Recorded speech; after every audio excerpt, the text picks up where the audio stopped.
أعوذ بالله السميع العليم من الشيطان الرجيم بسم الله الرحمن الرحيم يا أيها الناس اعبدوا ربكم الذي خلقكم والذين من قبلكم لعلكم تتقون الذي جعل لكم الأرض فراشا والسماء بناء وأنزل من السماء ماء فأخرج به من الثمرات رزقا لكم فلا تجعلوا لله أندادا وأنتم تعلمون صدق الله العظيم. سورة بقرة اول سپارہ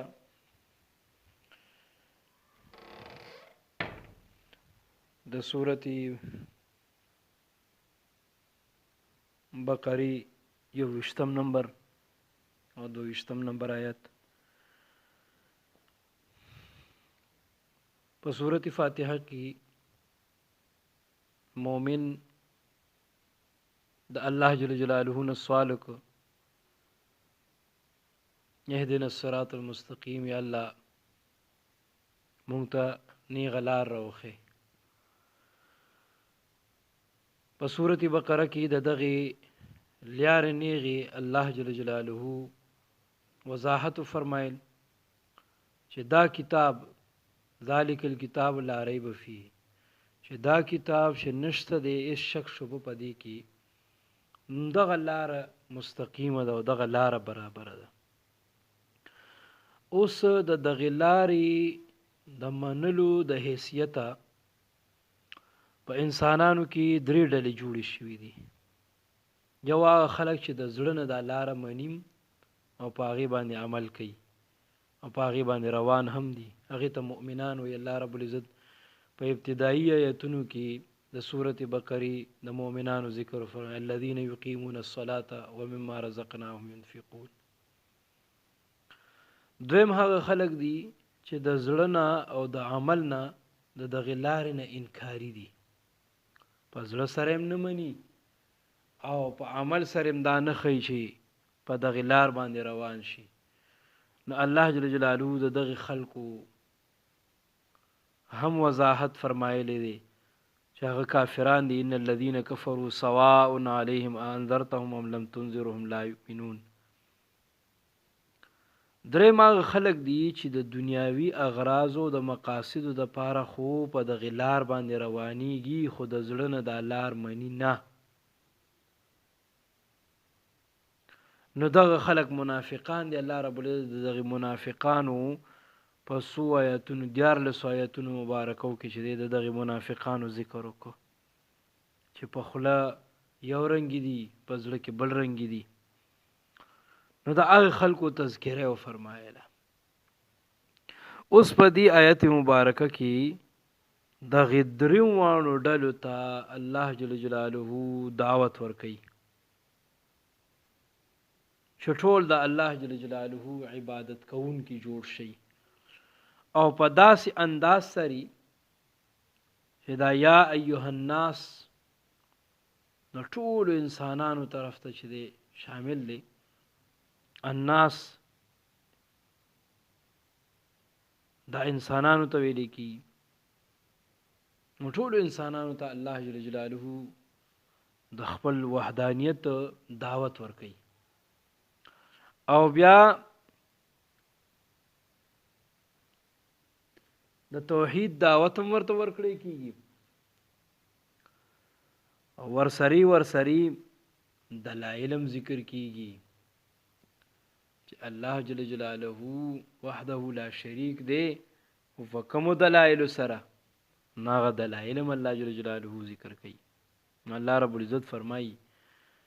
یا ایها الناس ای خلقو اعبدوا تاسو عبادت کوي. د عبادت معنا مخکې تیر شوم د معمولی بیا هم چې د ذکر کوم. عبد عبادت دا هغه لار ته ویل کیږي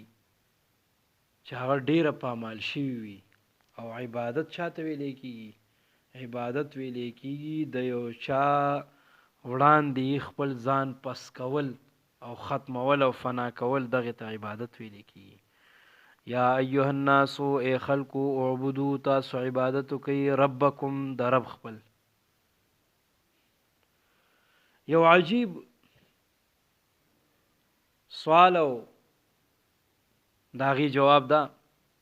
چې یا ایها الناس کې دی ټولو طرف ته اشاره ده، خو بیا دی اعبدو کې د هر چا د عبادت طریقه جدا جدا ده. یا ایها الناس کې که مشرکین ته چې دی خطاب شي نو اعبدو کې بیا معنا څه ده؟ یا ایها الناس ای خلقو اعبدو تاسو عبادت کوي د خپل رب، یعنی شرک نه مبرأ وګڼئ، الله جل جلاله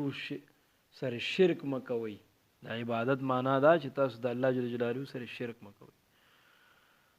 او که یا ایها الناس نه مراد چې دی منافقان شي نو بیا د اعبدو خپل معنا دلته کې دا ده چې اخلصوا ربکم، تاسو خالص د الله جل جلاله عبادت کوي او په هغه کې ریاکاری او دنیاوی اغراض دغه شیونو نه چې دی د خپل عبادت پاک کوي. یا ایها الناس ای خلقو اعبدوا ربکم تاسو عبادت کوي د خپل رب. او که یا ایها الناس کې مؤمنانو طرف ته چې دی اشاره شي هغه کامل مؤمنانو طرف ته، یا ایها الناس ای خلقو اعبدو تاسو عبادت کوي، یعنی تاسو په عبادت باندې مداومت کوي، همیشگی پیو کوي، کله کوله او کله نه کړي نه بلکې همیشگی پیو کوي. او که یا ایها الناس کې چې دی ګناهګارانو هغه ته چې دی اشاره شي مسلمانانو مؤمنانو ته نو به معنا څه ده؟ یا ایها الناس ای خلقو اعبدو تاسو عبادت کوي، یعنی ځان د ګناهونو نه بچ کوي او خالص د الله جل جلاله عبادت کوي. ربکم د رب خپل. اوس په دې ربکم کې چې دی الله جل جلاله خپل صفاتینو ذکر کړی دی او نورم د الله جل جلاله صفاتینو منشته دی، خو په دې صفاتینو منو کې دا ربکم ولې خاص کړی دی؟ په کار خدا و چې الله جل جلاله یا خپل ذاتی نوم ذکر کړی وي الله، او یې چې دی صفتی نور نومونه ذکر کړی وي نو دا ربکم ولې چې دی ذکر. نو جواب د دینه دا دی چې الله جل جلاله دلته کې دعوتم ورکوي، دعوم کوي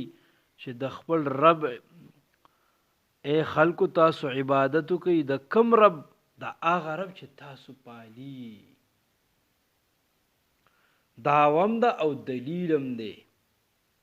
دعوه په دا شان دی چې تاسو د الله جل جلاله عبادت کوي، دلیل څه دی؟ چې هغه رب دی تاسو.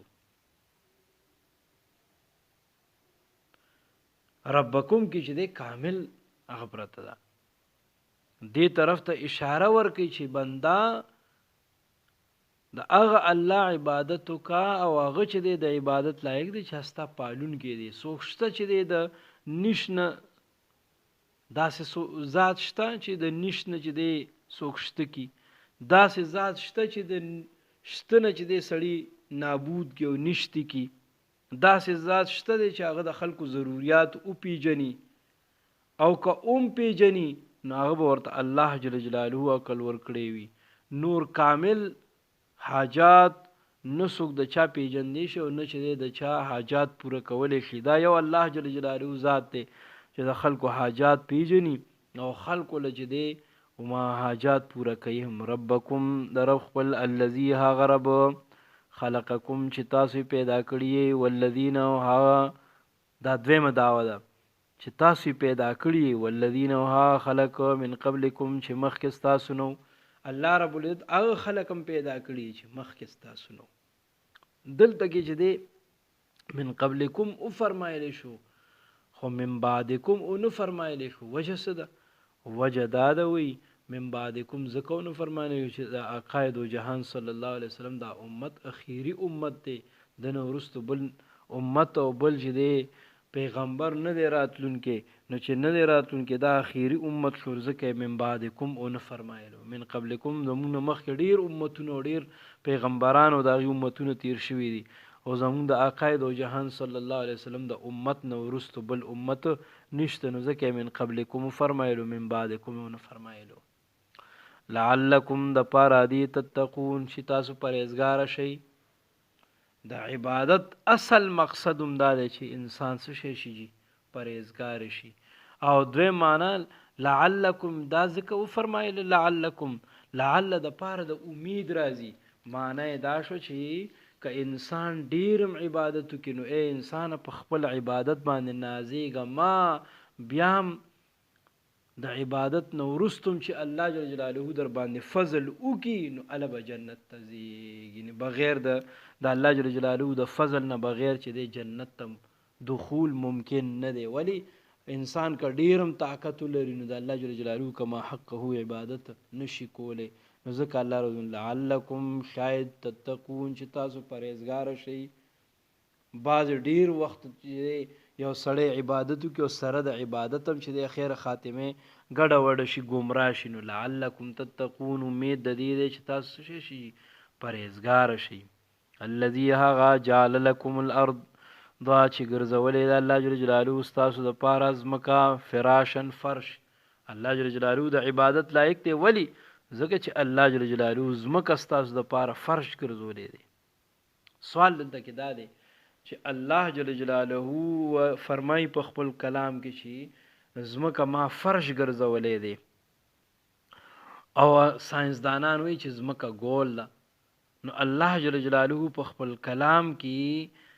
دا یاد ساتي چې الله جل جلاله په خپل کلام کې د عام فهم خلقو موافق خبري فرمایي کلام فرمایي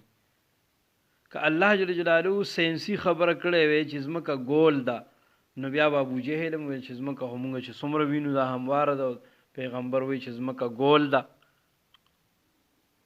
نو قران عظیم شان الله جل جلاله آسان کړی دی د عام فهم خلقو د پاره هم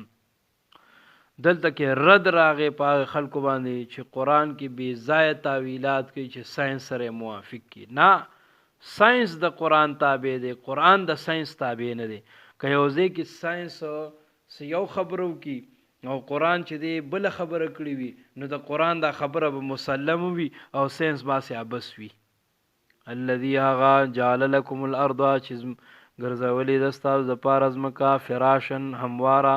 والسماء واسمان بنان چت اسمان ستاسو د پاره چت ګرځولې دی کوله وانزل ونازل من السماء د اسمان ماء نوب فاخرج پسروباسي به باغي سري من الثمرات د میوونه رزق لکم چې دا روزي د ستاسو لپاره مختلف سبزیجات او میوجات خوري او هغه نه چې د استعمال فلا تجالو پس تاسو مګرځوي لله د الله لپاره اندادن شریکان د الله جل جلاله لپاره شریکان مګرځوي انداد د ند جمع د ند ویل کیږي شریک ته وانتم تعلمون او تاسو په دې باندې پوهیږئ یعنی تاسو په دې باندې سمجم لري چې دا څه کوم نو دا غلط کومه او دا د الله جل جلاله د مرزین خلاف دی او بیا هم چې دې څه کوي تاسو کوي په دې باندې پوهیږئ چې الله جل جلاله وحده لا شریک دی او دا ټول انعامات الله جل جلاله په مونږ باندې کړی دي او بیا هم د الله جل جلاله سره شریک ګرځوي نو داسې نه ده او داسې نه ده پکار واخر دعوانا الحمد لله رب العالمين اللهم ربنا آتنا في الدنيا حسنة وفي الآخرة حسنة وقنا عذاب النار وادخلنا الجنة مع الأبرار يا عزيز يا غفار برحمتك يا أرحم الراحمين